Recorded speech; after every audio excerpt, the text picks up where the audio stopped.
Welcome back to another live episode of Dynasty Theory here at DD Fantasy Football. Guys, tonight we are going to be running through several trades that the glorious members of our DD Fantasy Football community had submitted to us, and we're going to be grading those trades. And I want you guys in the comments to let us know if you're watching live in the chat. Beautiful, Dan. Beautiful. If you're watching live, put it in the chat. If you're watching back, drop it in the comments. I see Diaz. I see Cash Me Out. What's going on? So let's just jump right into it. I mean, we're going to be grading these trades, and we're strictly going to be looking at them from the perspective of the person that submitted the trade. So it very well could be a fair trade. That's not what we're here to discuss. From the perspective of the person that submitted it, beauty is in the eye of the beholder. We'll see what we come across, how much beauty we have here. First up, and Diaz is in the chat, my man Diaz, and he was even hitting me up afterwards. He said, if you guys need more trades, let me know. I got more. I got plenty of trades. Let me say real quick.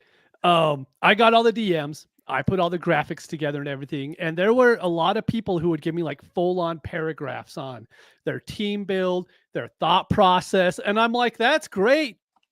I just want the trade. And that's how we're going at this. I would have liked more detail. I know you do, but that would take all the fun out of it. We're just going to throw this up and be like, look, do you like this or do you not like this? All right. So this is from our man Diaz, 12-team Superflex, start 11, PPR, 0.3 PPC, and then 0.75 tight end premium. Mitch, let's start with you. And we're going from an A to, hopefully we don't get too many Fs here, guys. You can throw a minus in there. You can throw a plus, differentiate a little bit, and then kind of, of course, we're going to be giving some additional context as we run through these, not just answering and then moving on. So, Mitch, Sam Darnold for the 2025 202. How are you feeling here? I like it. I gave it a B. This was getting off of Sam Darnold for the 202 is probably right on market, right? And it gets you out of a bad situation if you think that is a bad situation to where he went with Seattle. It does look like with Kupp going there, they're willing to add some playmakers after trading away Metcalf. The only reason why I can't give it an A is because if Darnold goes out and shows out this year, then you gave away like a Jared Goff type guy for an early second round pick. And that's, I completely understand the move. It's not an A. It's definitely not a C. This is locked in as a B for me. Okay. If you had to lean more on the side of plus, minus, straight B. Just B? Straight okay. B. Straight B. Okay. I see Nick in the comments. Just hope I don't get called into Principal Mitch's office again. Oh, we'll see how that goes. I can't wait to get there. Dan, what do you think about Sam Darnold for the 202? I'm on the opposite side of Mitch, man. Like, I do like the 202. I think you're going to get a valuable player there. I don't think it's a bad trade by any means. But, guys, it's super flex. It's two quarterbacks. Why are we all anti-Sam Darnold? He had a team invest in him. He had a great year. I know the last couple of games, that didn't quite finish as well because he could have had a bit, maybe even a bigger salary if he, finished what he started. But, there's only 32 of these quarterbacks in the NFL. Some of them have uncertainty. Some are going to lose their jobs. Some are going to get injured. He seems in a solid place there in Seattle. So I'd rather the Darnold side. Okay. So if we're grading it. So I'm grading it. I give it a C plus. Sorry, I wasn't on the. I missed the grading memo there. I just have my stance and some comments and where I see these trades are going. But the doc says grade the trade, like the first three words in there. I skipped over that. I see that now. I'll give it a C plus. He got a what's I think going to be a quality second round pick. But if I'm giving up a quarterback in Superflex, and we'll see this during the season when it's time to flip a quarterback, they're going for a first. So I would have rather the late first than an early second. So I'm going to give it a C plus. The name of the episode, ladies and gentlemen, is Grade the Trade. You know I don't pay attention until it's time. So I got it now, though. I got it. See how quickly I can adapt? Look at that. Yeah, super quick. So Diaz, the way I'm looking at this, there's a lot of things, despite it being a very straightforward trade. It depends what the QB market is like in your league. It depends the quality of quarterback you have on your roster. And I see the additional context that I was so hungry for. Love, Anthony Richardson, and another starter. Who's that mystery starter? I don't know. And then converting to get another running back in a 0.3 PPC. We know it's a 3-year deal, but then more details emerged where essentially they can move on after 1 year, depending on what we see from Sam Darnold here in 2025. And like you said, Mitch, yes, they traded away DK Metcalf, but, and they cut Tyler Lockett, but then you bring in Cooper Kupp, so it doesn't seem like they're just writing the season off yet. And if you remember a few years ago, I'm not saying it's the exact same situation, but a few years ago, everybody was just shitting on Seattle when Geno Smith took over. Mm-hmm. And again, very, different coaching staff, different players. I get it. But I'm just saying it sounds quite familiar to what just happened a few years ago. Here's my thing. Based on the market, I think that's the last piece of all of these. It's, you look at the few things, our current values, but then incorporating the market value. I'm seeing trades involving 108, 109, 110. I think it's a little light, Diaz, but knowing Diaz, I know he's tested the waters. I know he was trying to do whatever he could in this league. I would wager money on that, but I'm gonna give it a C+ for slightly different reasons than Dan was. It's not so much a bet on Darnold, but it's looking at the current market as well. But again, I trust that was certainly explored. So I think overall a B- average. That's pretty good. Okay. That's okay. And just for additional context, like I like to add, we do not know what each of us were coming to the table with tonight in terms of our grade. Nope. We didn't talk about it. Dan didn't even know what the episode was about until 5 minutes in. And then, Dan, you were going to say something else here. I had good show notes. I knew half of what the episode was about. I just missed the grading part. But one thing we will find out for sure after this season, I would think, is whether Sam Darnold is really a good quarterback or not. We saw flashes last year. Whether Kevin Connell is just a genius or not. Whether new Seattle offensive coordinator Clint Kubiak is that creative mind we thought that, hey, could he, create here now with Seattle and Darnold? So I think there's like 3 big questions out of those 3 factors there that'll determine the grade of this trade. Which Sam Darnold are we getting there in Seattle? There's a lot of volatility with it. And we could see it going, the bottom dropping out and Sam Darnold reverting back to what he was.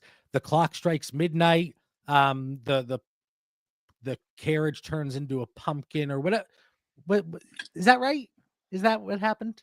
Anyway, moving on to the next one. And guys, this is tough for me because I was the other person in this trade. But I'm going to be objective here whenever I give my grade. Dan, we're going to start with you. This is from Rem. 12-team Superflex, start 11, PPR, +6 for quarterback touchdowns, and it's -3 for interceptions. 0.75 tight end premium, very relevant in this specific trade. But Dan, Chris Godwin for Anthony Richardson. We are moving Chris Godwin for Anthony Richardson here. This is one of the most interesting ones on the show sheet, I thought, because what a gamble. So I guess my question is, what if I'm in this situation, what does my team need and what could I afford to lose? Like, I like that gamble to get A-Rich based on ceiling and, hey, okay, if I lose Chris Godwin, can I live without Chris Godwin if A-Rich doesn't pan out and we get this, like, Danny Dimes crazy story in Indianapolis? So I think if you're gambling for a quarterback with ceiling and upside, I give this grade, depends how risk-averse you are. I say like a B-. like there's a lot of risk baked in there because there's, they were gung-ho on bringing in competition, and they did. And there's some people out there that, hey, you leave the Giants, you all of a sudden become very good football player. All right. Barkley MVP, Xavier McKinney on defense. Like all these guys become stars when they leave New York. Will we be surprised if that potentially happens in Indianapolis? So, but it's a good gamble. It just depends on what your risk tolerance is. Cash me out. We are pulling these from trades that were submitted in the DD Fantasy Football Discord community. Use code Theory. Go over to ddfantasyfootball.com. Cash me out. Set me up for the alley-oop there. And while you're here, while we're paused here for a moment, hit the like button. Subscribe to the channel. Content hitting the feed almost every single day. A lot of good stuff. And I'm liking the comments here. Like there's a lot of back and forth. The Rook, he's going AR. Frank wants nothing to do with AR. So Dan, you gave it a B-. Mitch, I want your opinion here. Mitch, you were on mute, son of a. I sure was.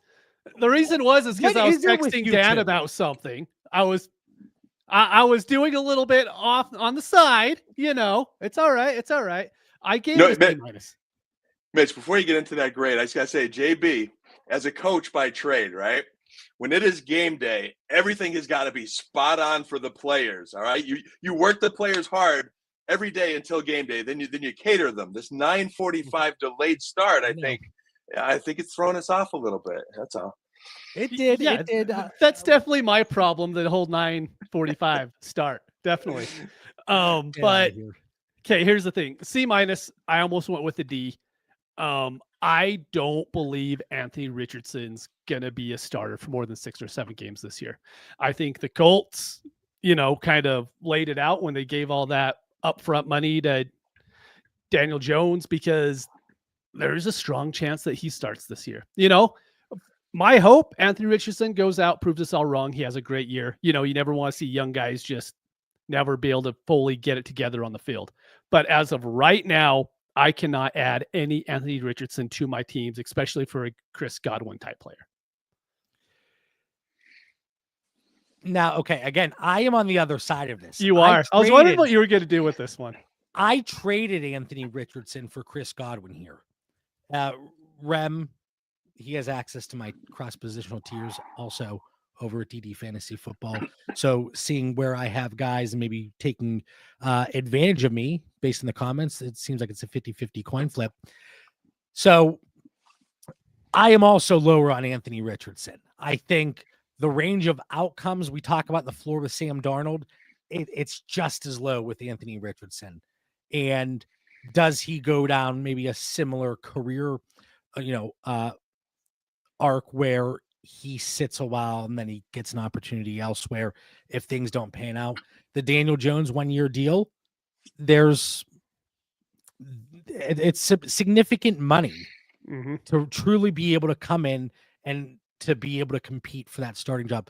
Luckily for Anthony Richardson, Daniel Jones also is not good.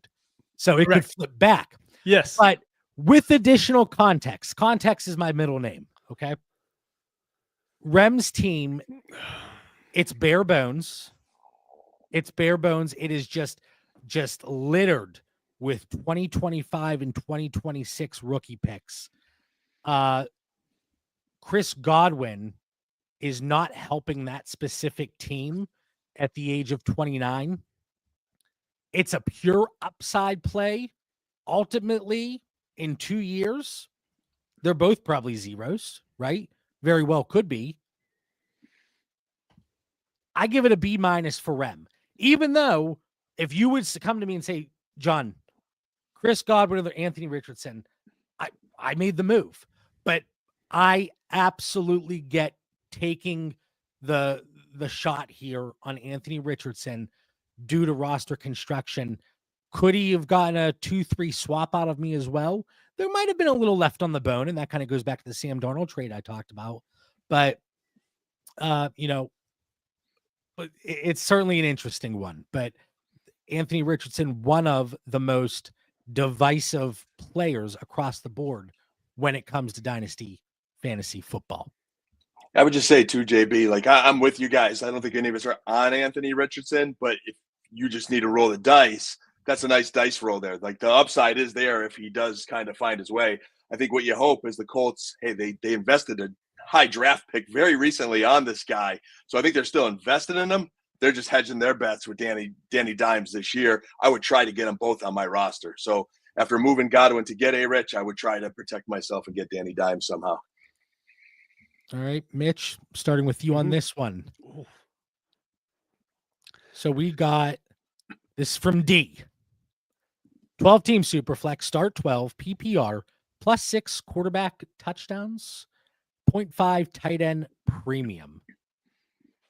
2025 103, 2025 109, 2025 203, 4 Puka Nacua, and the 111. And I'm waiting for an absolute Royal Rumble mixed with a cage match based on these Anthony Richardson comments in the chat. It's just become the Anthony Richardson chat, and I love it. I expect to be looking back at this in an hour, and fisticuffs are being thrown in the chat. All right. So, Mitch, where are we here on Puka Nacua? This one was tough for me. Because I love what you get for the 103. I love that. I also love like a little bit of a tier break there at the 109, 110. Dan, what are you doing, dude? What are you doing? A little office reconstruction. I was listening. Keep going. Yeah, well, we know. We heard. And it was on mute, wasn't it? No. No. Huh. Mike's acting up tonight. Sorry, boys. Yeah. Okay. So, anyways, I like what you could get at the 103. I like the tier break at about the 109. But Puka is such a good asset to have, even with Devontae Adams there. You have Matthew Stafford, who is just amazing. They're going to go all in this 2-year period. So I really like it, but I couldn't get up there to get the A because I do think it's just a pretty even trade as far as value goes. So I'm giving it another B. All right. I do give out an A further in the show, just so everyone knows. And there is a D in there as well. There were some D's on that. Dan, what do you got? Yeah, I think Mitch and I just keep flipping tonight. I'm going to give this an A because I think this is one of them that, you're relaxing on your couch at night and your phone, your sleeper alert goes off and you see a trade that just went through and everybody in the league's pumped up because this is an awesome trade. And it's one of them that, like, you think just both sides win. Like, I just love the trade for that reason. And I side with the picks. When I think of 103, like, I just think this is so fair. You're probably not going to get Genty, but you could end up with a starting quarterback on a roster that really needs a starting quarterback. And that's, if I'm going to give up Puka, I'm going to get a starting quarterback, and then I'm going to try to replace that receiver with 109. I'll take that little bump up from 111 to 109 just to get a bit better player. And I'm getting a 203.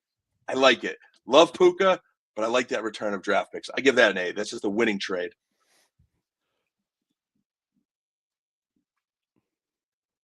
Wait. Hold on. So you give it an A to move the 103, the 109, and the 203? I give it an A because it was a very fair, good trade that both teams win. We're all talked about being high on Puka. There's just a little small swap between 11-0. This is a weaker quarterback class. So if I'm that person, I'm thinking, all right, I could live without Cam Ward or Shedeur. I'm probably really good at quarterback. I'm not getting Genty. I'm going to get an awesome Puka Nacua. I just think it's a win-win trade. I'm just telling you, I'm also on the side of the draft picks. So I guess if we're grading that side, you guys might be a little on me here. That's the show, Dan. But that person made a fair trade. Can't I give credit for two guys of integrity in that league making a good, honest, fair trade? I don't care about integrity. Grade the trade from the perspective of the person that made the trade and submitted it. All right. Maybe it's A- because he's given up just a tad bit more than I like, but he's probably very good at quarterback, and he just landed himself Puka Nacua. Looking at this for D, acquiring Puka Nacua, you have the 109, 111 swap, okay? Mitch, I think you might see more of a tier break there than I see. you're getting, I mean, you went from a couple weeks ago saying Puka's that dude that you got to get at all costs. I gave it a B. I'm giving it an A. You mean an A for D, 103, 109, 203 for Puka and the 111. At the 103, maybe you're pulling the trigger there on Tet. Maybe you're taking your quarterback one because Amari and Hampton went 102, or you're taking Hampton at the 103. But Puka Nacua is an absolute certified stud that you're getting at the price of the 103 and then the swap later, and then a second that you're hoping, you're praying turns in to something that can be useful. And I know on Destination Dynasty, Scott is going to be covering just that next week. Part 1 was released talking about draft picks in the NFL draft, kind of looking at the expectation for real life draft capital. And then next week, he's going to be hitting on how that translates to our rookie drafts and the war associated with that. So, at 203, you're praying you get something useful. All right, man, all worked up there. Dan, we got T here. 12-team Superflex, start 12, PPR, plus 0.15 PPC, and then 0.75 tight end premium. I'd like to see a league that has negative PPC. Yeah, I'm not really entirely sure why I added a plus there, but I did. We'll roll with it. That would be an interesting dynamic. Bell cows would be dead, and we just want those receiving backs. Jahmyr Gibbs would be amazing, so that's okay. That'd be good. All right, so Dan, the 2025, I think it's supposed to be 212. Oh, holy moly, I messed that up. I did. Sorry about that, guys. Plus the 2025 307 for Travis Etienne and Javonte Williams. And listen, I know we're all creatures of habit. We will blame the late kickoff of 9:45 for some of these errors from these two gentlemen. That's okay though. That's all right. Still love Not from John though. Not from John. Oh, it's gonna be like 3 a.m. tonight. I'll be messaging you guys. What were you thinking? No. All right. I know. Dan, what do you got? I'm not going to rile John up anymore, ladies and gentlemen. All right. I'm going to play nice in the sand by the rules here and follow the format. I would say on this one, giving up a mere 212 and 307 for Travis Etienne and Javonte Williams, two running backs I like with a lot of upside. And even if they didn't quite meet that upside, you gave up a 212 and 307 that, okay, but you can live without it. So I'm giving this trade an A, man, because I think people will expect or want a lot more for their ETNs and Javonte Williams than a 212 and 307. Only reason it's not an A plus is just because there's, ETN and Javonte haven't quite met expectations, but the upside is there. Mitch, 212 and 307 or Travis Etienne and Javonte Williams? This is why I love doing it live, because if we were just recording, I'd be agreeing with Dan, be like, hey, everyone kind of thinks this way. Then we have Nick in the chat being like, no, I'll take the picks. So for me, Nick. It's an A plus. Just flat out, even though it's the 212 and I wrote down 215, happens. If you think back to like the 24 rookie draft, I mean, we couldn't even get excited about that draft. And everyone was saying like, hey, that 24 draft is so much better than the 25 draft. You could not get out of that 212 last year. Like, it was so hard to move back in the second round last year. This draft's pretty much the same. So for me, I will definitely take the running backs. Anyone who's watched the show for a while knows how much I hate Travis Etienne. I don't like him, don't want him on my teams, but for this price and this value, you could easily end up getting an early second round in the 26th draft for one of these guys. They just need a good 3 to 4 week period during the season. An injury happens, all of a sudden someone's giving you their second round pick. So I'm going with an A plus. It's going to be interesting what we see out of Travis Etienne this year in terms of a usage perspective, because last year was deal, right? They have Tank Bigsby. There's a lot of other pieces that they need to be looking to add. And I don't know if they address running back super early, but also you're looking at 2 running backs that the community overall, they're a little bit lower on.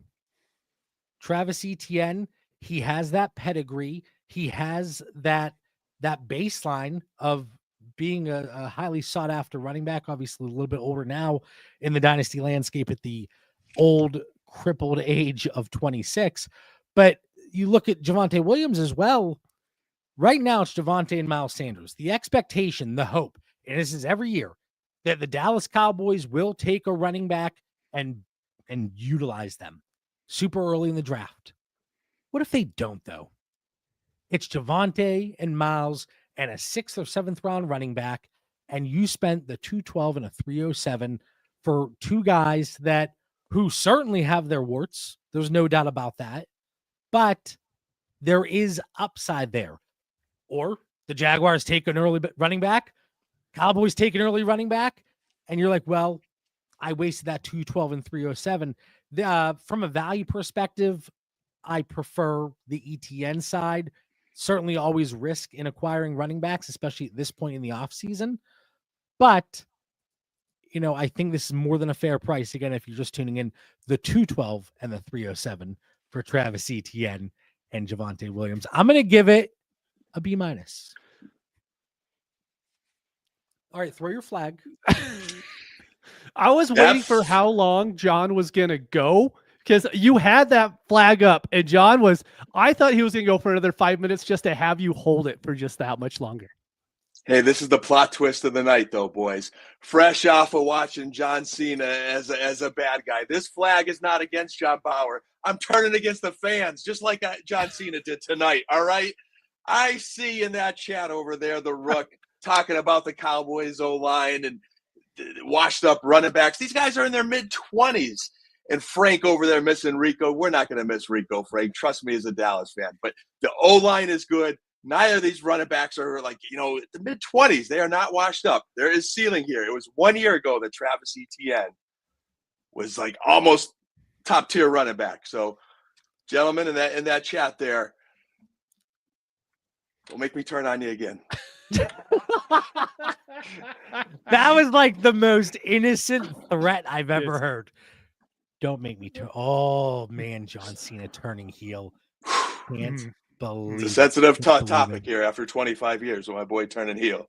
I get it.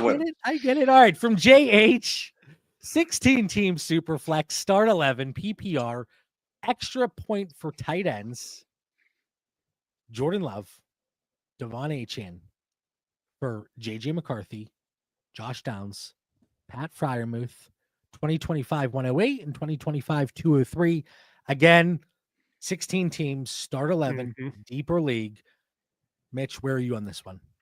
Oh, I was hoping you'd go with Dan on it. This one was tough because getting Love in a 16-team league is huge, because there aren't 16 good starters in the NFL. And we think Love could end up being one of those. He had his health issues this year, but we think he could still be the guy, right? Achane, however you want to say it, it's absolute stud, top 7 guy in the NFL, could easily be running back 1 behind that Dolphins offense.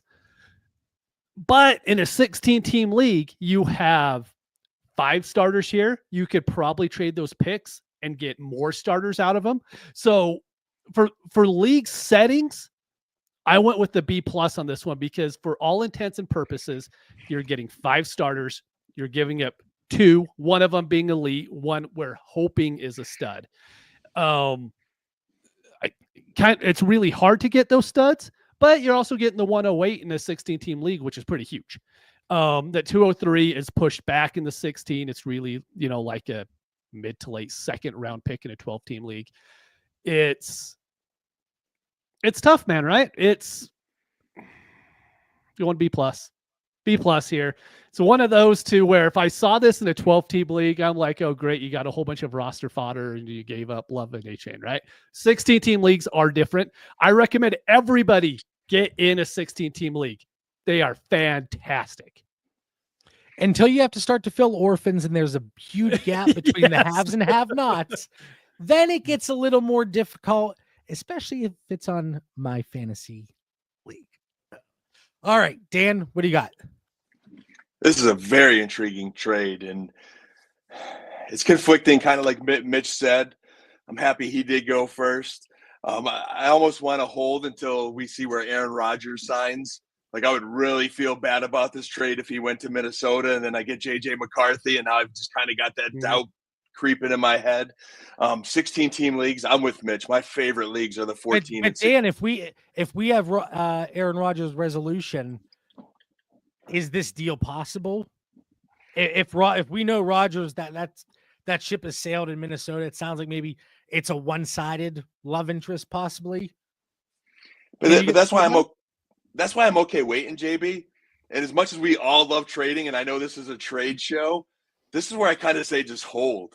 Like, I want to give this trade maybe a C, because, like, I know Jordan Love lost a little bit of luster last year, but he could end up being way better than J.J. McCarthy. There's some doubts on McCarthy anyway, based on a very small sample size we saw. I think we were hoping that, just one episode ago, a Dynasty Theory, that shadow was free, Darnold's out of there. But now all of a sudden we're hearing Aaron Rodgers holding out because he wants to go to Minnesota. Boy, it would be great to Minnesota to just speak out loud and say, we don't want Aaron Rodgers, but we're not hearing that. They seem interested in him. I mean, Love and Etienne. I want $1 billion. I want $1 billion. Doesn't mean I'm going to get it. Well, sometimes you got to hold out, if you don't think you could get that $1 billion, JB. Like in a 16-team league, I would love the quantity side of the trade. I think to give up these 2 stars, I just want a little bit more sure thing. I wish that 108 was a little bit higher. That's why this grade is getting a C. The Aaron Rodgers thing lingering, which leaves some doubt with McCarthy. I love Josh Downs, but there still is a lot of injury risk there that worries me. Freiermuth, every year we think he's going to kind of break out, and it just never happens. There's nothing going on in Pittsburgh that's encouraging me. And then 108 and 203 again. I just wish they were a little bit higher. So I see why you do it. To Mitch's point of a deep league, man, boy, if some of these do pan out, if you could hit on that 108 or 203, if Josh Downs stays healthy and is awesome and McCarthy's the guy, well, you got the loot here in a 16-team league where you don't mind giving up some of that star power. I would just rather hold a little bit and have a little more certainty. In a 16-team league, especially start 11, you have to weigh the pros and cons certainly here. It's not a 12-team league. It's not a shorter starting requirement league. You have the high-end assets in Jordan Love and Devon Achane, and you have the depth and a lot of unknown. Like, could J.J. McCarthy ultimately give you what Jordan Love gives you? Absolutely. Yes. 100%. Can Downs stay healthy and be utilized in that offense and have a quarterback that's consistently able to get him the ball? Sure. Can Freiermuth take the next step? The 108 in this class looks to be a very strong pick. 203, you're slipping to the 19th pick overall. I give it a C. And to me, I just feel like, yes, you're getting that additional depth, but it's a move that ultimately I think it maybe keeps you in the middle of the pack. But again, like you're looking at the comments here in the chat. There are a lot of folks that would rather get that depth, right? So you lose the 2 high-end assets right now, but again, this trade could flip very quickly. But I'm gonna give it a C here and prefer the prefer the Love and Achane side, but I think it's a very fair trade. For the record, JB, for our listeners and Mitch is a witness there, for as much as we may have taken different paths tonight, our grades keep landing around the same spot, all right? So we keep getting to the same place, JB. We're more aligned than you think. Yeah, not too bad. All right, Dan, we're going to start with you on this one from DS. 12-team Superflex, start 10 PPR, 0.2 PPC, extra point for tight ends. Again, these were submitted by the fantastic community members of DD Fantasy Football. While you're here, hit that like button. I know you're already subscribed to the channel, but just in case, check and turn those notifications on. All right, Dan. J.J. McCarthy, 104, 108, and 209 for Derrick Henry and Justin Jefferson. I got to repivot my thoughts because you skipped over a trade on the show notes there, JB. So my mind was stirring for a response for the trade before it with Jamar Chase, but we'll come back to that one, correct? I'm just running through the graphics here. All right. So my take on this one, let me just think about a grade here. We talked about McCarthy, 104. Maybe a quarterback slides to me. Maybe not. If not, I get a really good running back. 108, 209.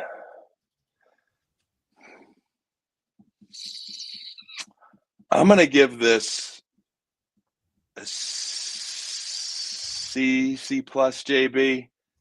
I just think if I take it back, JB. I'm thinking of this the wrong way here. Sorry, buddy. I was thinking about the other trade. I'm going to give this a B plus because you just scored J-Jet and you gave up a quarterback and 2 firsts. I think it's a fair trade, JB. I lean the J-Jet side, and hey, I'm going to give it a B plus. Yeah, because I'm leaning the J-Jet side, and King Henry still has another good year to help him win the league. All right, I was short and long-term value. I was worried about where you were going to go, but you got there eventually. Mitch, where are you? I know where Dan's leading on the other trade. I have a good idea on this one, but I did put him back to back for a reason, because I look at them completely differently, but they both are 12-team start 10s, pretty close to the same settings, but that 0.2 PPC and getting Derrick Henry, that matters. Like for anyone who doesn't play in PPC leagues, like a 0.2 makes a James Conner a league winner type guy. Like just anyone who you could just not have to worry about the passing game as much, and they're getting 12 to 15 rushes a game. It adds so much to their bottom every single week.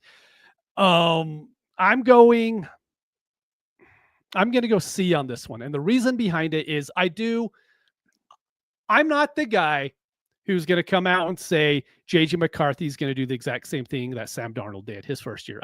I don't think that's going to happen. And I know you're getting Jefferson on the other side, but he's the wide receiver one, no matter what. But JJ McCarthy, there are a lot of people we've seen in the comments that absolutely still love him, think he's going to smash. And you're giving up the 104. And you're giving up the 108. I mean, there are really good players there. So I went with a C. Even though you're getting Justin Jefferson here and Derrick Henry, you are giving up a lot of assets to pretty much rent Derrick Henry for a year. And we hope it's a year that he's just as good as he was last time, and getting Jefferson. Maybe I'm like that teacher that is far too lenient and just elevates everybody's grades. It's like, how's everybody in this class getting an A? But I got to give this one an A. Yes, you're giving up JJ McCarthy. Yes, you're giving up the 104. Yes, you're giving the 108, the 209. You're getting Derrick Henry. And in that PPC format, I think Henry well above the 209. And you're giving, JJ McCarthy and the 2 firsts. But you are getting an absolute cornerstone piece. You're hoping that you get, it depends if you're taking your wide receiver 1. We talked about this earlier. Wide receiver 1, running back 2, quarterback 1, whatever the case may be, at that 104. Like, you're hoping you get value insulation. You're hoping you get production. Give me the absolute stud.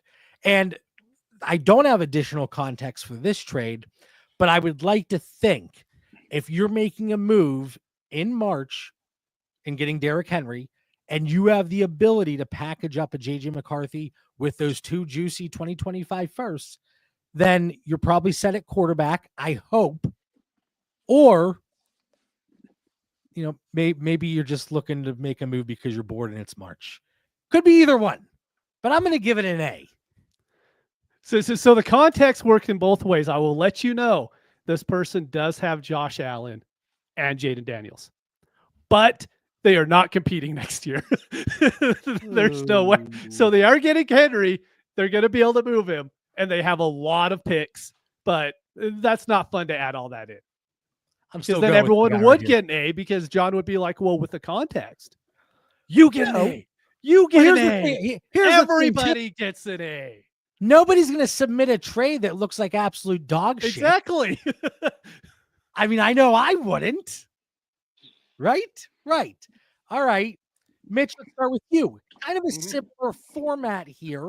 But going the other way, we are trading away the stud receiver, the very, very, very, very wealthy stud receiver. This from JT, 12-team Superflex, start 10. PPR, extra point for tight ends, Jamar Chase and Darnell Mooney for Chris Olave, Zay Flowers, the 103, the 108, and the 201.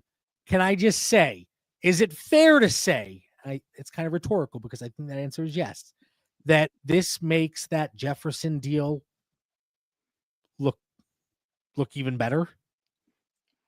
That's what would tilt my grade on the last one closer to JB's A than Mitch's C, because I think we can all agree Chase and Jefferson are kind of, right neck and neck there. There's a lot more here in 103, 108, 201, Olave and Flowers than McCarthy, 104, 108, 209. That person got off a little bit easy. See, this is where the roster construction standpoint comes into play and the market inefficiencies. Frank saying I'd rather move less for Puka. Completely on board. Completely on board. Strategy. So looking at it from the other side, I'm gonna skip ahead here, and I'm just gonna jump in. I give this one, I give it a B plus because, and I see Frank's comment here. A lot of assets, but I'm out on Olave and Flowers. And I had an additional note here. I very quickly would look to see if I could do something involving Olave, Flowers, and that 201 for a Puka. Or, maybe you get an interested Amon-Ra St. Brown manager, whatever the case may be, but somebody that's chasing these assets that there still tends to be a market for them. And if they're not in a position to compete, maybe they're looking to tear down a little bit. So yeah, what did I say? B plus. I'll mirror that. And I think a good point in the chat there, like Nick mentioned, being out on Olave and Flowers. I think it does depend where you are on these guys. I'm in on Flowers. I'm probably like Olave. I gave it a lot of reflection after our past episode. We had some Olave controversy. Like I like buying low on him, but boy, the risk is there with all those concussions, and he's got Derek Carr, so I could easily see being out on Olave. But if that's like the weak link in this trade, I'm just going to keep trying to flip him. Hopefully he has health for a while and some good games. Maybe I can't flip him now, but I flip him later.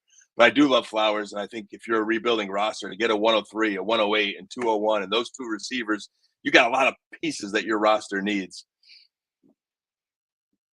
So in the Discord, Scott Connor asked John and I think asked Shane as well. He was like, hey, who do you not have any rostership of that's worth a certain amount of points on KTC, right? John and I both had 0 Jefferson. John is in 98 leagues, I think. Helmet. I don't have one share. I'm getting there. And I'm in 50 leagues and I don't have it. But I have some Jamar Chase, but this is the reason why I end up not having these guys, because you could just get so much for them. There's a lot of teams that I have to where I'm like, hey, I need depth. How does this look for me? Okay, I'm moving off Chase, Olave, Mooney, whatever. I mean, I don't like Olave that much. Mooney's kind of all right. But then you get in Flowers, the 103, the 108, the 201. I could do a lot with the 103 and the 108. I don't have to make that pick. I can move that for additional pieces. So there's a lot of things I could do with that. And that's why I always end up, I will draft in the startup Jefferson, or I will draft Chase. But a couple years later, I very rarely have them on my teams because you could just get so much for them. I'm pretty close to you guys, though. I went with the pick side last time. I'm kind of agreeing with the pick side this time. I'm going with a B plus. It's all the same. But Yeah, it's you could just get so much for those two pieces. And the quarterbacks, you could do the same with like Daniels and Allen and all that stuff. But try to get this for Brock Bowers, who is like valued the same, right? You're just not going to get this return. And let me specify, because again, from straight value here, like what they're receiving, what JT is receiving for his Chase is more than what DS moved to acquire Jefferson and Henry. But it's with my thought and the ability to be able to go out and make a cascading trade here and try to package up some of these other assets. Because like, if you told me that I could get a Puka 103 and 108 for Chase and Mooney, I'm going to have to file an insurance claim on my phone because it is going to smash. It's going to break. But you have to find that very specific trade partner. And I'm not, can you get Puka for that? Most likely not. But a guy can dream, right? Let me dream. Hey, while you're dreaming, just one quick comment I want to get on before we lose it. Tyson mentioned earlier in the chat, he asked a good question. At what point does the market turn on JJ Chase due to age? They're both 25. I think that's like 4 or 5 years from now. And I think these guys are kind of the exception to the rule where they last a little bit longer, kind of like a Devontae Adams, but probably even longer. So I think that's just way too out to get there. But it is a good question because, hey, 5 years, they do hit 30. I mean, it's going to be coming before you know it. So I get where he's thinking it. I just think it's too soon. Think about the market we saw in Tyreek up until a year and a half ago. Like, there are exceptions, and those two dudes in Tyreek up until recently. And did you see he had a tweet saying he had something cooking with AB? Oh, no. I'm interested though. That's scary. I kind of kept scrolling, but I was like, I kind of want to go back and dig into this a little bit. Wasn't sure. Okay. All right. Moving on, a little lower value here, but it's nice to have that range. So this is from NO. Was this Nick? Yep. I had a feeling. I mean, I'm pretty sure anyways. 12-team Superflex, start 11, PPR, and the extra point for tight ends. Who did we start with last time? Dan's first. All right, that's because Mitch doesn't want to answer it. Dan, DeAndre Swift, the 404, and a lot of confidence, a late 26 second for Brenton Strange, the 304, and a 26 fourth. I'm sorry, Nick. I might have to go a little John Cena on you, and I love you, man. But I'm going to give this a D+, I think. Like, I just can't drink the Brenton Strange Kool-Aid. I just can't. I refuse to. I like him as a flyer on my bench. I mean, he flashed a little bit late in the season, so I'm guessing Nick's roster might need a tight end, and he's probably out on Swift thinking the Bears are going to draft a running back and can live without that capital. 26 is a while off if you're going by the Dan theory. But in this case, I still believe in Swift a little bit. I know maybe, might be a 2 running back situation depending on what the Bears do. But this is one of those rare times where even though I normally say 26 is an eternity from now, I think the second's the best piece in this entire deal. And I would either hold on it or try to trade it, get something else better for someone that wants that second at some point. So I wouldn't want to give this up for Strange in a 304. I'm going to say a D+. I would have been a little bit more patient or asked for a little more or gave up a little less. Mitch, do you mind if I jump in? You do you. Hey, I see Nick in the chat. That's a name I haven't seen in a while. What's going on, Nick? And Nick's coming in F+. Hey, at least it's not F+. But I will say some negativity around this trade. It's a lower value trade, certainly not one of the one of the monster trades. I don't know if I just vomited a little bit in my mouth talking about this trade. Kidding, Nick, kidding. But it's a lower value trade. It's not one that's necessarily going to kill you. But you're making a very early decision on how you feel about Strange post Evan Ingram being cut and heading to Denver. How you feel about DeAndre Swift. Mitch, You've talked about this, what, a month and a half ago, Ashton Genty being somebody that maybe the Bears take in the first. So there are certainly with this, and even if they don't take a running back in the first, they got those 2 picks at 38 and 40, 39 and 41, something like that. So there are plenty of obstacles in DeAndre Swift's way, not to even mention health. But you're making an early bet here. With that said, I'm surprised you couldn't have got this done just for the second if you wanted, but maybe you're just really down on Swift and you thought the 304 was an upgrade there. I give it a C, and for me to get a C, just drop the class. Just drop the class because you're not passing. I'm being a smart ass. Nick, love you, man. But that's where I am. Mitch? I'm going B- here. And the reason for that is I don't think we're ever going to see Swift have value. He did pretty well last year and he still never had value, right? But the tight end landscape is so bad. And I talk about it constantly. Everyone talks about it constantly. Tucker Kraft in December was like tight end 6. He was offering you nothing as far as like league winning potential. But just because he had a few good games, all of a sudden he gets boosted up. I think Strange is getting boosted because he had a single good game in 2025 when he had 12 targets. I think it was like week 11 or week 12, somewhere around there. So I do think that's kind of what's sticking in everybody's mind. But a late 26 second, the other picks, whatever, just throw them in a hat, pick whatever you want out of there. Sometimes you have to kind of take a little bit of a stand on these tight ends. Jake Ferguson was one that we talked about 2 years prior, and we were like, didn't know anything. And everybody was like, he's just a blocking tight end. He's not really going to amount to anything. Then all of a sudden for a year, you could trade him for a first round pick pretty easily. I think it was Tyson brought up in the chat, and it was a really good point. This is if you make this deal now, you have to pray that they don't draft a tight end. That is like, you have to get out of that landmine. But if you do get out of it, you're not going to be able to get Strange in June for a 26 second, because everyone's going to be like, oh, it's a starting tight end. We've already seen what Evan Ingram does there. We saw what Brent Strange did that one game when he had the full starter role.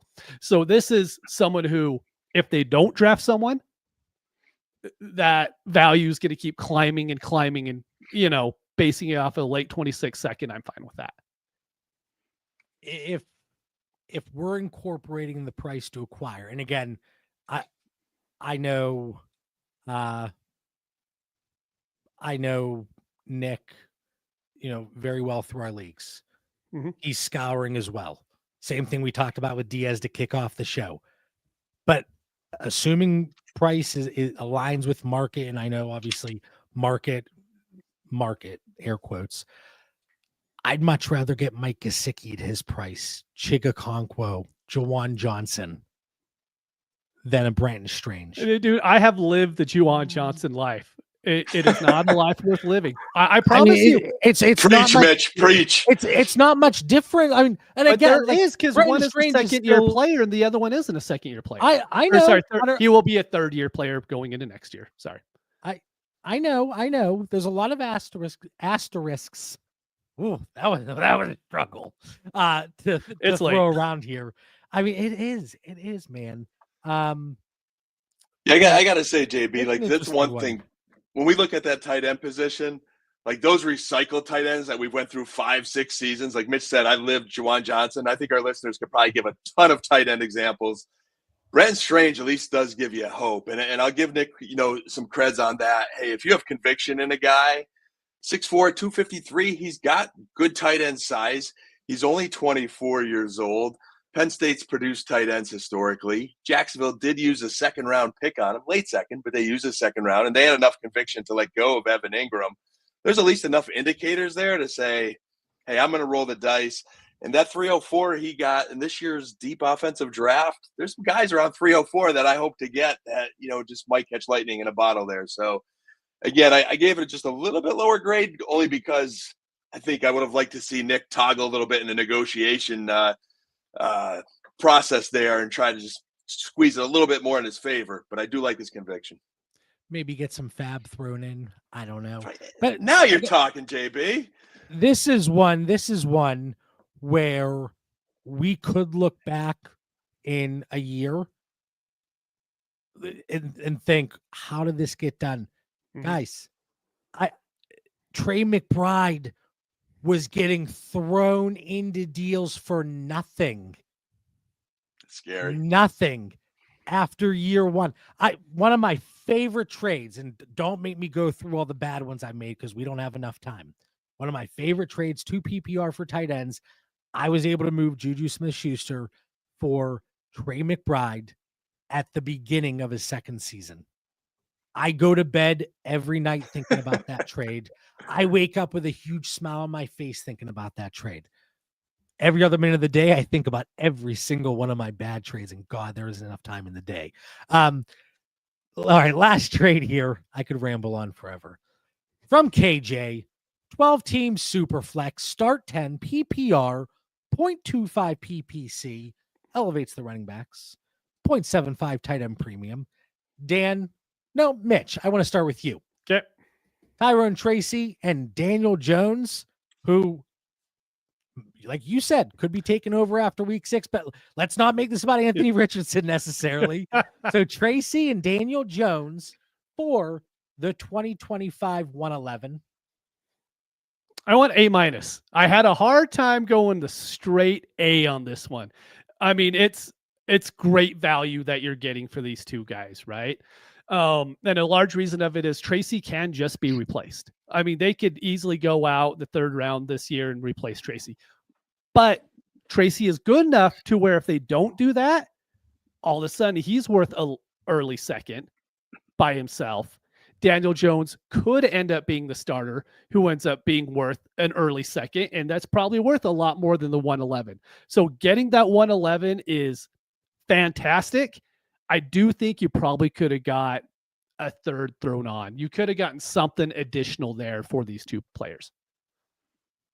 I'm Mitch very well because we co-manage a lot of leagues together, that we get an offer and I'm that prick oftentimes.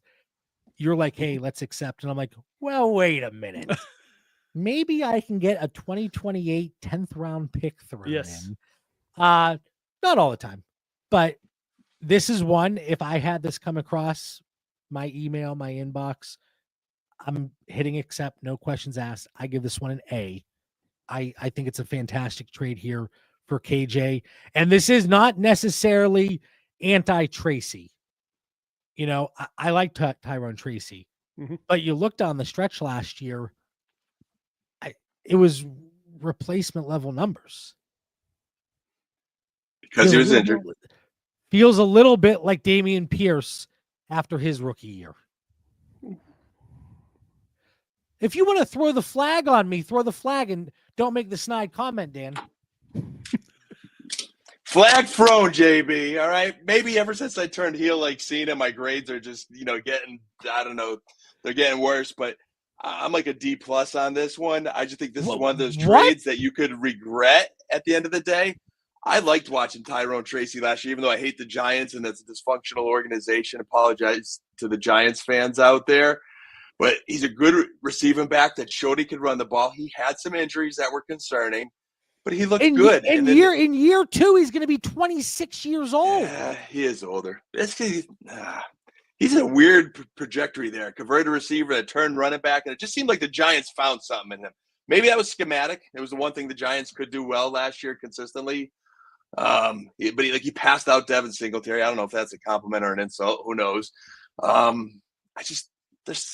There's some upside there that I'd be afraid to give up a starting running back and a potential starting quarterback for 111. I'm hoping my 111 becomes a starting running back or maybe one of those potential receivers that might slide there. So it's just, I would have rather this be a 2 for 2 or something, or take something out of it, like take Danny Dimes out of it. It's just a little too risky for me. Yeah, for guys, a 111. Hit the like button. Takes 2 seconds. Helps us out. Helps the channel out. Helps the algorithm, as the people say. Mitch, what grade did you give it? Did you give a grade? A minus? Yeah, A minus. I closed out my Google Doc because I thought I was done. I'm 90% sure it was an A minus. All right. All right. So getting through the 9 trades there again, huge thank you to the DD fantasy football community. There were a ton more trades submitted, and I like making everybody send the trades to Mitch so I don't have to do anything with it. Appreciate all the hard work there from Mitch. Make sure you hit like, subscribe, check out the DD fantasy football community. 50% off. Use code Theory. Click the link in the episode description below. The chat was absolutely fantastic. Absolutely fantastic. And again, I say it every week. I said it during the live mock draft we did. That's why the live shows, it's a different beast. It's so much fun. So much fun. So we appreciate the chat being absolutely just fantastic. All right, Dan, for the 283rd time, final thoughts. What do you got for our listeners? Hey, fun show tonight, guys. Appreciate everybody in the chat. I'll make sure to listen to read the fine print in the show notes in the beginning. But good script there, Mitch, man. Hopefully the grades worked out for everybody. Hey, March Madness is here, boys. Pick Duke in your brackets. I got to close a little bit on that. And then to hold us over to the draft, the UFL season opener, March 28th. It's football. My DraftKings sickness kicks in a little bit. We'll do some deep dynasty dives, see what UFL guys could kind of become NFL prospects. So need something to hold us over to the draft. Dan, I think you just unleashed the next layer there for your haters, because I don't know if they necessarily knew you were a Duke fan as well. Embrace the hate, am I right? You got it, boys. You got it. This Duke team's special, let me tell you. Oh, and happy St. Patrick's Day. All right. There you go, Drew. All right, Mitch, final thoughts. What do you got? It's trade season. That's the one thing that I've learned the last week and a half is people are diving back in. Like if you update your trade bait, you're going to get offers. I mean, I've got more trades done this week than I have all of January and February combined. Like there's so many more people being active. I think it's the free agency news is helping quite a bit. Now we're going to have the ramp up to the draft. So definitely make sure to go out there and update your trade bait, because if Sleeper rolled over, all that stuff's gone now. So just go out there and update it so you can get that activity going in your leagues. All right. Hopefully everybody enjoyed tonight's episode. Thanks for spending time out of your busy schedules to hang out with us. For Mitch Sorensen, Dan Lamagna, I'm John Bauer. Catch everybody next week at our normal time, 9 p.m. Eastern. I promise. Maybe. Peace.